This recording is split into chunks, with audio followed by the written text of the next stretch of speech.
అసలు ఏమిటి ఈ క్షీరాబ్ది ద్వాదశి అంటే?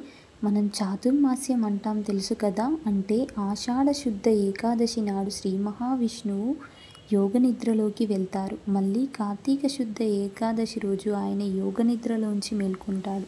ఇది అందరికీ తెలుసు కదా చాతుర్మాస్యం అని. ఆ మేల్కొన్న తర్వాత రోజు అంటే కార్తీక శుద్ధ ద్వాదశి రోజు తులసి ద్వారా ఆయన అనుగ్రహాన్ని మనకు అందజేస్తాడు. ఆ రోజు తులసి మొక్క అపూర్వమైన శక్తిని సంతరించుకుంటుంది. అందుకని ఆ రోజు కనుక తులసి మొక్కని నారాయణుడితో కలిపి పూజిస్తే ఎంతో సౌభాగ్యాన్ని స్త్రీలు పొందుతారు. అందుకోసమనే మనం ఈ క్షీరాబ్ది ద్వాదశి రోజు తులసి పూజ చేసుకోవాలి అంటారు. మన శాస్త్రాలు చెప్తున్నాయి కూడా. సో అందుకోసమనే మీరు ఈ క్షీరాబ్ది ద్వాదశి రోజు సౌభాగ్యం కోసం స్త్రీలందరూ కూడా ఈ క్షీరాబ్ది ద్వాదశి రోజు తులసి పూజ చేసుకోండి విష్ణువుతో కలిపి. పెళ్ళి కాని స్త్రీలు కూడా ఈ పూజ చేసుకున్నట్టయితే మంచి భర్తలని పొందుతారు.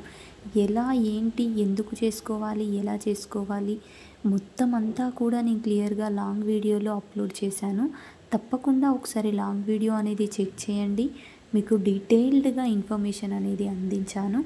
సో మీకు నచ్చితే మన ఛానల్ని సబ్స్క్రైబ్ చేసి వీడియోస్ కూడా లైక్ చేసి షేర్ చేయండి. ఇంకొంతమందికి తెలియడానికి ఛాన్స్ ఉంటుంది. అలాగే వీడియోస్ నచ్చితే ఛానల్ని సబ్స్క్రైబ్ చేయడం అస్సలు మర్చిపోవద్దండి. సో లాంగ్ వీడియో అయితే ఒక్కసారి చూసి మీరు పూర్తిగా క్షీరాబ్ది ద్వాదశి గురించి అవగాహన తెచ్చుకోండి. ఓం శ్రీ మాత్రే నమః.